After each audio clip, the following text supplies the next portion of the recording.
Alright, what's hanging, guys? It is Platinum back.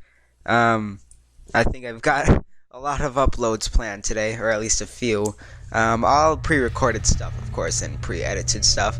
But nonetheless, I decided to try out a new series that's going to be called Creepy Reads, or, something like that. Something along that. I'm going to be reading creepypasta and, slap in some sort of horror game behind it to add to the kind of ambiance of the video. So, yep. If you can tell from this intro, it's basically gonna be, well, if you can see from the beginning of that game, but yeah, I guess that's all. I'll see you in the reading. A man went into a hotel and walked up to the front desk to check in. The woman at the desk gave him the key and told him that on the way to his room there was a door with no number, and that was locked, and no one was allowed in there. She explained that it was a storeroom and that it was out of bounds. She reminded him of this several times before allowing him upstairs. So he followed the instructions of the woman at the front desk and got straight to his room and went to bed. However, the insistence of the woman had piqued his curiosity. So the next night, he walked down the hall to the room and tried the handle.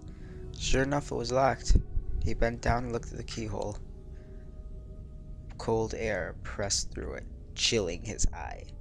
What he saw was a hotel bedroom like his, and in the corner was a woman whose skin was incredibly pale.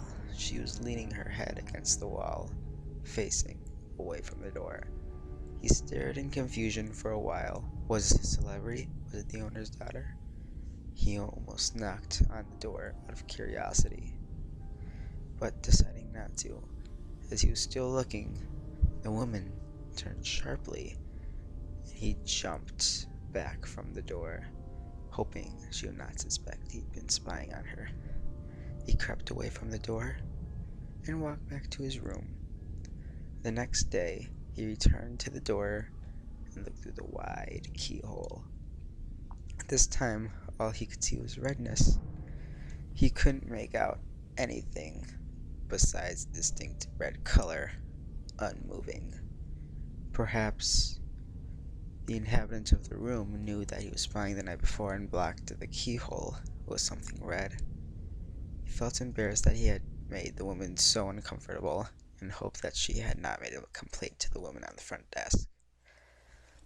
At this point, he decided to consult her for more information.